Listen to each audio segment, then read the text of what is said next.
Tariffs, what SCOTUS actually ruled. This is a clear breakdown of the accuracy of the Trump quote, "I can license, I just can't charge 'em." In Learning Resources v. Trump, the court held, the International Emergency Economic Powers Act does not give the president authority to impose tariffs on the president's own. Because tariffs are a form of taxation and revenue raising, that power belongs to Congress under the Constitution. The court's majority ruled 6-3 that Trump exceeded its statutory authority by imposing tariffs under IEEPA. The lie Trump is trying to sell. The phrase, "I can license, I just can't charge 'em," refers to an oral argument before SCOTUS. Justice Barrett questioned whether the president could issue licenses to import goods under IEEPA, which would allow imports to occur, even if the president couldn't impose a fee or tariff on them. The attorney defending the tariffs suggested statutes, like IEEP, authorize licenses but not license fees, implying maybe the president could allow imports but not charge for them. This kind of exchange sometimes gets paraphrased as something like, "You can license it, but you can't charge for it." Does that reflect the SCOTUS ruling? No. That quote is misleading and incomplete as a description of the court's decision. Here's why.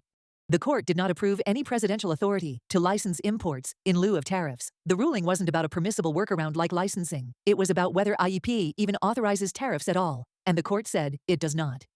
The court's analysis focused on constitutional limits on taxing authority, not on some narrow licensing distinction. Tariffs are a form of tax, and the Constitution says that power lies with Congress, not the president, unless Congress gives a clear delegation, which the court found absent.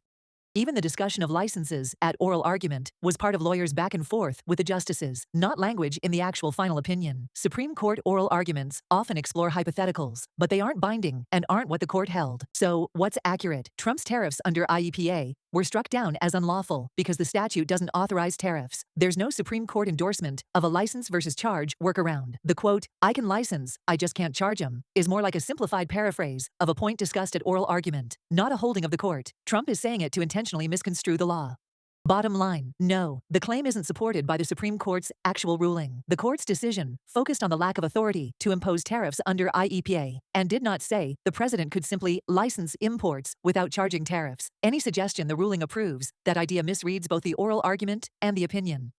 U.S. tariff revenue surged under Trump's illegal trade policies. In 2025 alone, customs duties, aka tariffs, generated around $260 billion plus in revenue collected from importers. Now, Trump is lying, saying illegitimate 47 administration will arrange for exporters to pay the tariffs. Foreign exporters can absorb a tiny part of the cost, but almost all empirical studies show greater than 90% of the cost is passed to U.S. buyers. What needs to happen? Next, illegitimate 47 administration must stop unlawful tariffs, aka follow the court's ruling. Vendors who paid these tariffs must seek refunds, forcing illegitimate 47 administration to provide legal relief. Companies must not price gouge us, aka do not artificially keep prices high. Fair pricing is expected, so consumers can benefit from lower costs. We are Podcast Patriot. Please subscribe.